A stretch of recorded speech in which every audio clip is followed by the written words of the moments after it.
أهلا وسهلا مرحبا بمتابعينا الكرام متابعي قناة ديزا توداي. لا تنسوا الاشتراك في القناة والإعجاب بهذا الفيديو. إذا متابعينا الكرام في حيث آخر التطورات والمستجدات نتابع هذا الحدث بقلق.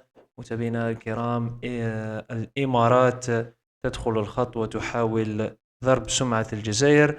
الإمارات بدأت تجند إعلامها وأبواقها وشراء ذمم عملائها داخل السودان لشيطنة رمطان العمامرة بعد ما قام بفضحها وجرها للمحاسبة في مجلس الأمن الدولي ومحكمة العدل الدولية نتيجة دعمها لحميداته وإراقة دم السودانيين. إذا نشوف متابعينا الكرام هذه الجريدة والقناة الشرق للأخبار السودان التي روجت لهذا الحدث وهذا الخبر تحت عنوان: قالوا بأن أداء المبعوث الأممي إلى السودان متواضع. أكثر من 100 من الأكاديميين والسياسيين والفنانين والصحفيين وناشط المجتمع المدني السودانيين يطالبون غوتيريش بتغيير رمط العمامرة. إذن ونشاهد متابعينا الكرام بأن هذه الصفحة وهذه القناة الإخبارية الشرق للأخبار تناولت أحداث السودان.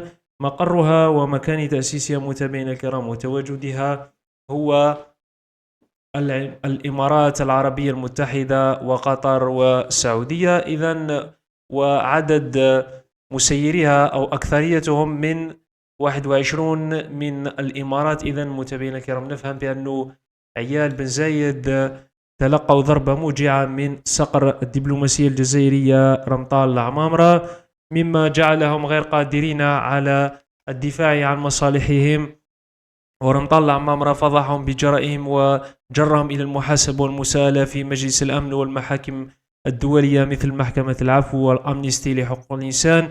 فبالتالي متابعينا الكرام نشاهد بأن الإمارات خرجت بهذا التوقيت بالذات محاولة ضرب هذا المسؤول الجزائري المبعوث الأممي الشخصي. إذن في الواقع يقول بأن قوات حفتر دخلت بأمر من الإمارات إلى مثلث الحدود ما بين ليبيا والسودان والتشاد، والهدف واضح متابعينا الكرام. يعني تشاد تدعم ميليشيات الدعم السريع الممولة إماراتيا، ونتيجة لذلك انسحب الجيش السوداني لإعادة ترتيب دفاعاته في المنطقة.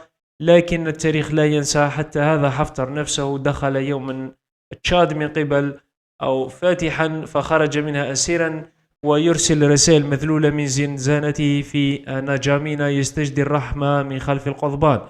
هذه المرة لا يبدو أن البرهان سيعيد طيبة حسن جاموس ولن يمنحه شرف كتابة رسالة أخرى من الزنزانة، وإن كتبت الرسالة فعلا فالأرجح أن يخطها ابنه صدام لا هو. إذن متابعينا الكرام نشاهد هذه الأحداث والتطورات. دبي كذلك تعرضت البارحة لحريق كبير وضخم ومهول متابعينا الكرام، وطلبت كذلك إسرائيل من الإيران أو من الإماراتيين، قالت لهم متابعينا الكرام، قالت إسرائيل للإماراتيين: ادخلوا معنا في الحرب ضد إيران وأعينونا على الحرب ضد إيران وسنمنحكم الجسور الثلاثة التي أخذتها لكم إيران. إذن متابعينا الكرام مثل ما نشاهد ونتابع الأحداث، هذا خبير إماراتي في الشؤون السياسية والخارجية أمجد طه صرح ودار تصريح لا يليق بالدول العربية والإسلامية. قال في تصريحه: إيران تنتهك القانون الدولي باختراقاتها المجال الجوي لدول ذات سيادة دون إذن بهدف استهداف وقتل الأطفال. وبينما يقف الرضع والنساء في إسرائيل على خطوط الدفاع الأولى عن الإنسانية، يطلق النظام الإسلامي في إيران العنان للإرهاب مستهدفا المدارس والمستشفيات والمنازل في تل أبيب والقدس. إذن أكبر هوان تعيشه الأمة هو نجاح أعدائها في زرع يعني جواسيسهم وفي زرع مثل ما نقول عمالهم بيننا. إذن ما هو التعليق المناسب في في خاصرة الشرق الأوسط وشمال إفريقيا مثل ما شاهدنا وتابعنا هؤلاء متابعينا الكرام من يعلنون الدعم للكيان؟ ومثل ما صرح المسؤول الإسرائيلي قال بأنه متى توقفت قافلة الدعم وكسر الحصار عن غزة فتلك هي حدود إسرائيل الحقيقية. فشفنا حفتر في شرق ليبيا وفي بنغازي وسرت قام بتعطيل قافلة كسر الحصار عن غزة. كذلك السيسي في مصر قام بمصادرة جوازات السفر ومنع يعني هؤلاء النشطاء والحقوقيون الذين ذهبوا إلى مصر من أجل الدفاع وكسر الحصار عن غزة منعهم. محمد السادس كذلك شفنا في آخر تصريح له قال لك جلالة الملك محمد السادس يدين ويستنكر العدوان الإيراني على إسرائيل. إذا تخندق محمد السادس مع أسياده من الصهاينة. فبالتالي متابعينا الكرام، مثل ما نشاهد ونتابع الأحداث كذلك أنباء متواترة داخل المروك تفيد بأن محمد السادس أو الملك المروكي دخل العناية المركزة بعد تدهور حاد في حالته الصحية التي غير مستقرة.